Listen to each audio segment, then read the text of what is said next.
A lot has been said this week about the power grid in Texas. The blackouts there remind us why utilities need to adapt to extreme weather events, hot and cold. Climate change is just one of many crises we face. There's a ton to do, way more than driving electric cars and giving up meat products, though that would help. Bill Gates just wrote a new book about our biggest climate challenges. He recently discussed it with Al Roker on Today.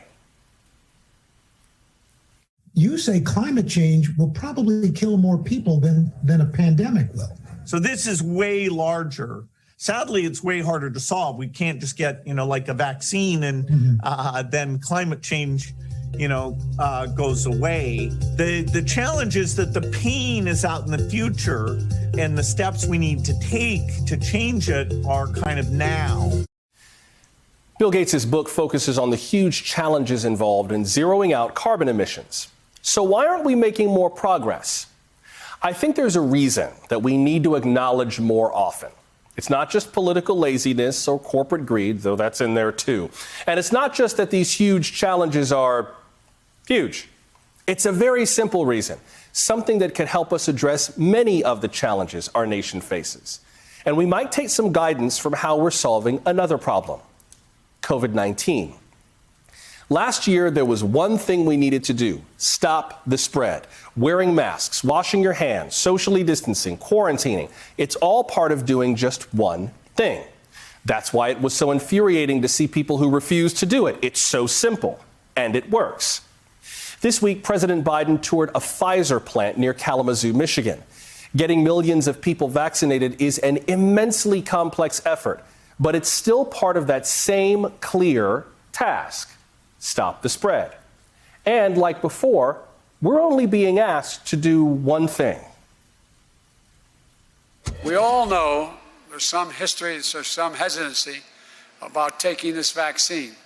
We all know there's history in this country of having subjected certain communities to terrible medical abuses in the past. But if there's one message to cut through to everyone in this country, it's this: the vaccines are safe.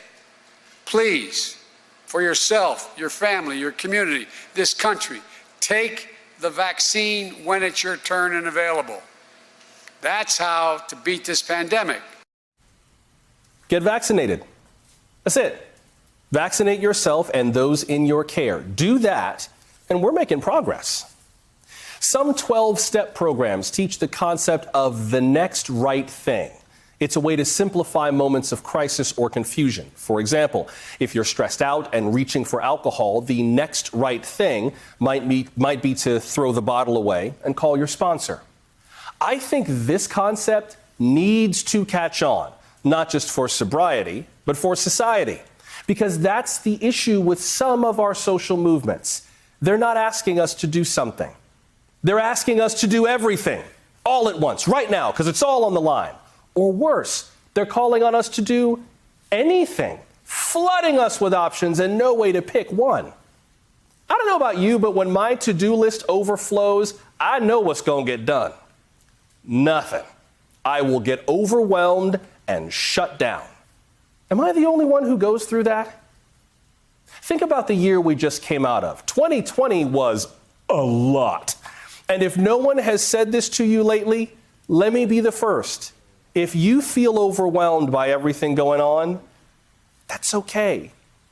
It's overwhelming. Frankly, I'd be worried if you never felt that way. You might be repressing some things that need to come out. But just like that 12-step program, I think this feeling can help point the way forward, the way to your next right thing. Let's be real with each other. If you don't stop driving your gas-guzzling vehicle today, the seas are not going to instantly rise. But maybe there's one trip you could make each week that you could skip. Maybe run an errand with a neighbor instead of each of you driving it separately. It's a start. If we don't reform law enforcement tomorrow, that does not mean that police-involved shootings will spike on Monday. But you can find out how your local police department or sheriff's office regulates itself.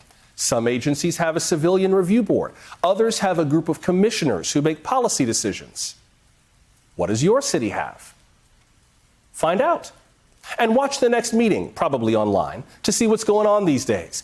Maybe there's an opening on that board that you should apply for.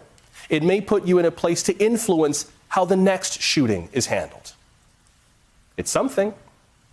And if you are an activist or politician trying to lead people into making big social changes, you should be able to answer this question right now.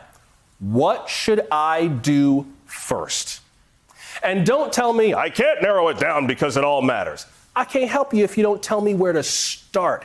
Get me in the door, then go from there.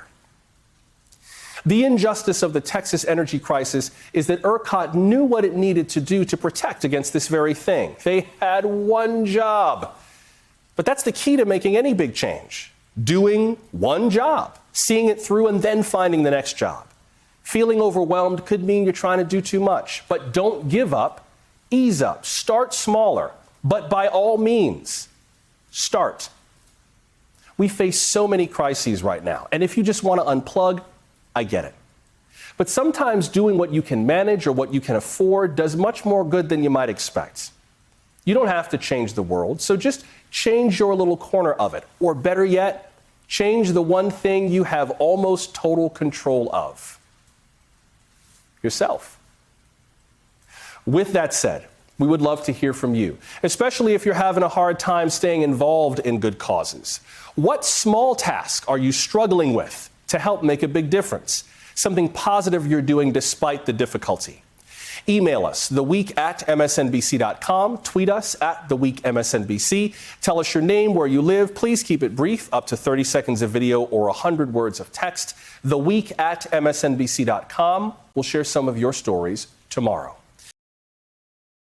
Hey, thanks for watching our YouTube channel. You should know that you can follow today's top stories and breaking news and catch up on your favorite MSNBC shows all in one place.